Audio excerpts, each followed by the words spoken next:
कन्हैया कुमार पे, क्योंकि उन्होंने कन्हैया कुमार का भी जस्ट नाम लिया, शायद माइक में नहीं आया होगा, कन्हैया कुमार पर अगर कोई चार्जशीट फाइल हुई है तो बताइए, हाँ या ना, जवाब दीजिए। आप हो सकता है वकील हो, नहीं हो, मुझे नहीं पता। क्या उन पर एक भी आरोप सिद्ध हुआ है या नहीं हुआ है, मुझे यह बताइए। दूसरी बात, और तीसरी बात, हमारी पार्टी ने, भारतीय राष्ट्रीय कांग्रेस ने, हमारे राहुल गांधी जी ने और किसी भी अन्य नेता ने आज तक कभी भी भारत तोड़ो का समर्थन नहीं किया।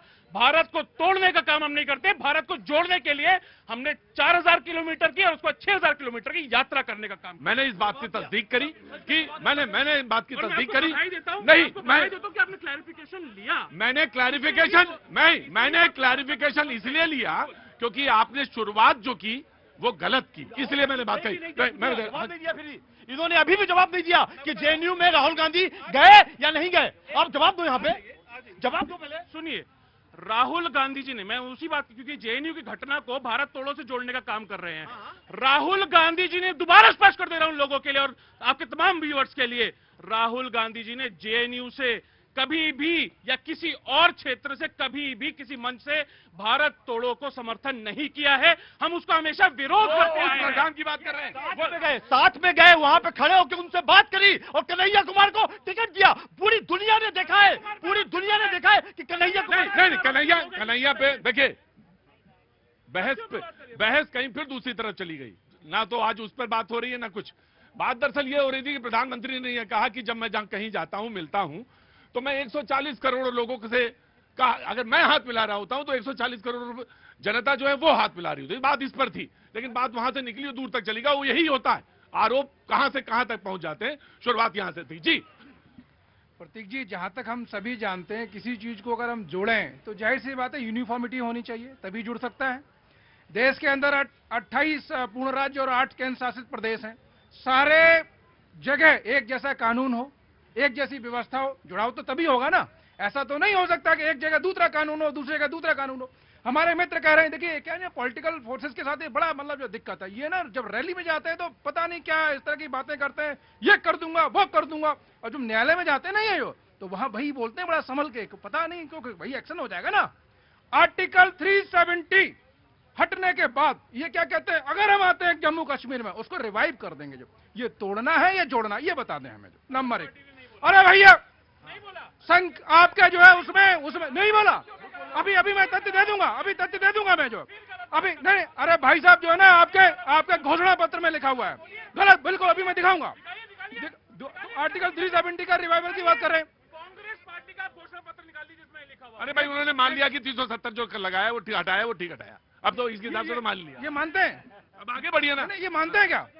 मानी रहे, कहने मैंने नहीं कहा। नहीं, अगर नहीं, मैं फिर दोबारा पुनरावृत्ति कर रहा हूं। यदि ये कांग्रेस कहती है कि हम भविष्य में हमेशा, अरे भाई साहब ईमानदार लोग हैं ना यार, मेरा समय क्यों खा रहे हैं? भाई यार, एक मिनट, ना, मैं शैलेंद्र आ रहा हूँ, मैं आप ही के पास आ रहा हूँ। एक मिनट जी। मैं कांग्रेस के भाई साहब से एक बात कहूंगा, छोटे भाई है मेरे, ये इनकी इच्छा जो है, जो ये कह रहे हैं कन्हैया कुमार पे चार्जशीट फाइल नहीं हुई। चार्जशीट 10, 11 साल, 12 साल जो है आम आदमी पार्टी की सरकार चल रही थी दिल्ली में, इसकी वजह से चार्जशीट फाइल नहीं हुई थी। आपकी इच्छा जो है, अब मैं बताऊं, आपकी इच्छा अब जो है। भैया क्या नाम? मैं एक मिनट, मैं ठीक, मैं हूँ यहाँ। भैया क्या नाम है आपका? हरिकांत सिंह। हरिकांत जी क्या काम करते हैं? मैं प्रॉपर्टी का काम करता हूँ। प्रॉपर्टी का काम करते हैं, तो ठीक है, अच्छा चले, आपका काम धंधा अच्छा चले, बढ़िया चले, लेकिन वो लीगल पॉइंट है, वो वहां पे वो ठीक है। जी हाँ। अभी एक शब्द आया, आप थोड़ा सा पढ़ लेने में कोई दिक्कत नहीं है। हाँ जी, गौर करिएगा। हाँ। अभी एक शब्द आया, माफी मंगवाइए। अरे इसका जो है बड़ा एक्सपीरियंस किसको है, सब जानते हैं। नहीं जानते तो मैं याद दिला देता हूं। जो माननीय सर्वोच्च न्यायालय के अंदर अगर विरोधी पार्टी का सबसे बड़ा नेता ऑफिशियली लिख के आता है किस पर माफी मांगी थी, चौकीदार चोर है, तो ये तो इनकी आदत है। इसमें तो मांगी अगर माफी मांगने का कॉपीराइट किसी के पास भी इस देश में रहा है तो वो माफी वीर सावरकर के पास रहा है, जिन्होंने अंग्रेजों से दसियों बार माफी मांगने का काम किया। देखिए कैसे गिद्धों की तरह टूट पड़े हैं।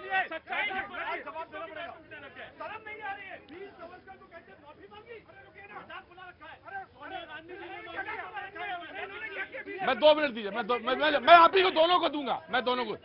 इसे कहते हैं, मैं दोनों से कह रहा हूं, आप दोनों से कह रहा हूं, कांग्रेस की तरफ से, कांग्रेस के लिए मैं आप बिल्कुल वीर सावरकर, इसे कहते हैं चिढ़ाना। छोटे छोटे जब हम लोग थे ना तो कहते थे किस बात में चिढ़ता है, बोले उससे अगर तुम कुछ कह दोगे क्या है, मैं बोले उसके बड़े लंबे लंबे बाल हैं, अबे भालू, या तुम भालू कह दोगे तो वो चिढ़ेगा। इसे कहते हैं चिढ़ाना, इसे तर्क नहीं कहते। सवाल पूछा गया, आपने माफी मांगी लिखित में या नहीं, यह पूछा गया सुप्रीम कोर्ट में। प्रतीक जी, हाँ, हम न्यायपालिका का फॉलो करते हैं और एक मिनट, उच्च न्यायालय में क्योंकि 370 का भी पूछा, उच्च न्यायालय ने नो, चौकीदार चोर है पे माफी मांगी नहीं, खत्म बात।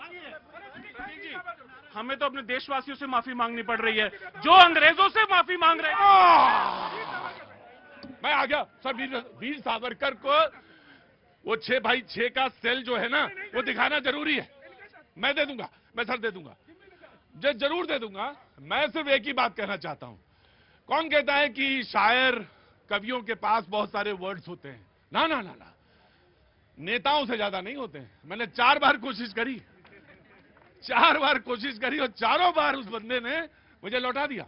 ना ना ना ना, माफी वाली बात ही नहीं। मैं just give me a second. हाँ जी, अभी पहले कांग्रेस के प्रवक्ता हमारे भाई साहब ने अंग्रेजों की बात कर दी। अभी इन्होंने अंग्रेजों की बात की। वीर सावरकर जी जिस जेल में उनको सजा दी गई थी, हाँ, उस जेल में पंडित नेहरू को एक दिन रख करके दिखाते तो समझ में आता जो क्या उन्होंने किया।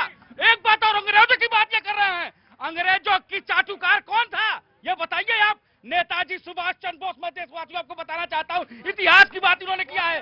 इस देश का बच्चा बच्चा नेताजी सुभाष चंद्र बोस का कर्जदार है, जिनको 1945 में ऐसे साजिश करके गायब करा दिया गया और उनको दिखाया गया कि उनकी फ्लाइट कैश हुई थी डॉक्टर मुखर्जी जी की। एक बार सुनिए, उनकी जांच में फ्लाइट कैश नहीं हुई थी। एक बात और कहूंगा, जब कांग्रेस पार्टी ने,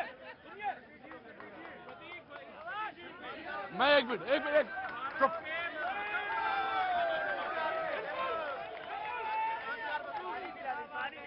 ये उदाहरण दिए जाते हैं, लेकिन उदाहरण संदर्भ के साथ दिए जाते।